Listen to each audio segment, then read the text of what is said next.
It's time for the news update at Dawn on African Free Press Television. I trust that you had a great weekend. My name is Aritz Efa.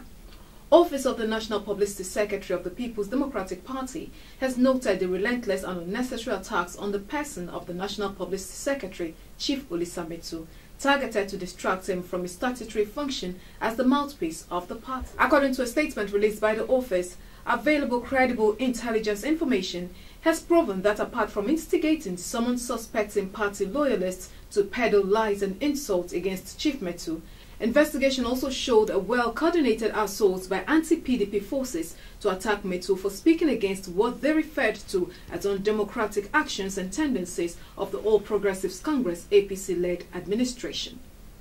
Inspector General of Police Solomon Arase has reopened criminal investigation case on allegations of forgery against the national chairman of the All Progressives Congress APC, John Ojege Oyegun, and some leaders of the party in Delta State. The renewed action of the IGP followed reports on forgery of official documents, which falsely declared Christopher Anira dead in order to compel the Independent National Electoral Commission, INEC, substitute him as the Sapele Okpe Ovie federal constituency candidate of the APC with Gibson Akporehe. According to reports, Fave Sewali, a deputy commissioner of police, was transferred from his initial post at Edo State Police Command to Lagos for inviting Mr. Oyegun for questioning when Mr. Nire, the person declared dead, petitioned the police. The case has now been transferred to the Force Criminal Investigation Department, Abuja, by the IGP for thorough investigation before prosecution of the persons involved. Governor Ayodele Fayose of Ekiti State has alleged that Mrs. Amina Zakari, the acting chairperson of the Independent National Electoral Commission, INEC, is President Muhammadu Buhari's in-law, and that the position is unknown to the 1999 Constitution of the Federal Republic of Nigeria.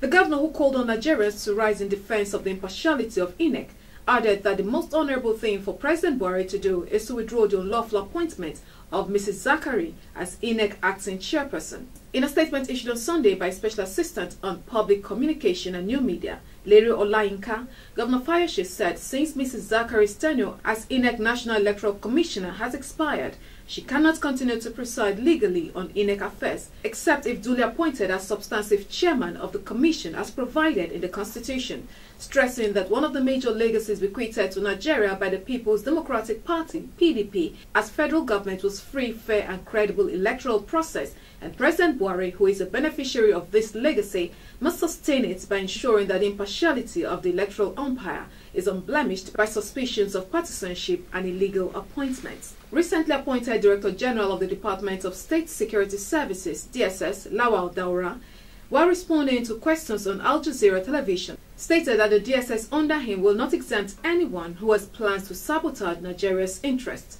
Reacting to accusations that he is being used by President Muhammadu Buhari to witch hunt perceived enemies of the All Progressives Congress, especially members of the opposition People's Democratic Party, Daura replied that he would not do such a thing. President Muhammadu Buhari is set to head the Ministry of Petroleum for 18 months before appointing a substantive minister for the ministry. The president said this while meeting with some members of his political party, the All Progressives Congress, in Abuja recently. One of those at the meeting who spoke to correspondents in Abuja on Sunday reported that the president said he would use 1.5 years heading the sensitive ministry to reposition it. Into Rwandan Defense Ministry, a Rwandan soldier serving as a peacekeeper in the Central African Republic has shot dead 4 colleagues before killing himself and leaving 8 others wounded. Those dead served under the UN's mission in Central African Republic, deployed to support the country's fragile transitional government. The country descended into sectarian violence in 2013 when the predominantly Muslim Seleka rebels seized power, prompting reprisals from Christian militia. These 13 people are thought to have been killed, including 5 UN workers, in a hostage siege at a hotel in the central Malian town of Sebari. Another 4 UN workers survived by hiding in cupboards for almost 24 hours as the attack unfolded. The suspected Islamist gunmen had retreated to the hotel after attacking a nearby army base. No group has said it carried out the attack. 4 of the gunmen are dead and 7 have been arrested, while 4 Malian soldiers were said to have been killed in the attack and many wounded. 7 people have been arrested in eastern Pakistan on suspicion of involvement in a child sexual abuse and extortion scandal. Chief Minister of Punjab Province, Shahbaz Sharif, ordered a judicial inquiry into reports that hundreds of children had been abused. According to local media, a gang made videos showing the abuse of children whose parents were then subject to blackmail. The scandal centers on a village near the city of Kasso. Police have seized almost 20 videos and say more arrests are expected. 2 attackers opened fire at the U.S. consulate building in Istanbul and engaged in a gunfire with security personnel this morning. Turkish media say no one was hurt in the attack. The assailants, a female, was wounded in the attack and captured by the police in an apartment nearby as the police is searching for a second suspect who was reportedly male. The incident came hours after a bomb attack on a police station in east of the city injured 10 people, including 7 police officers. Last month, Turkey conducted aerial strikes against IS positions in Syria and agreed to the US-led coalition to use its bases for its fight against the group. For more news, please visit www.africanfreepress.com.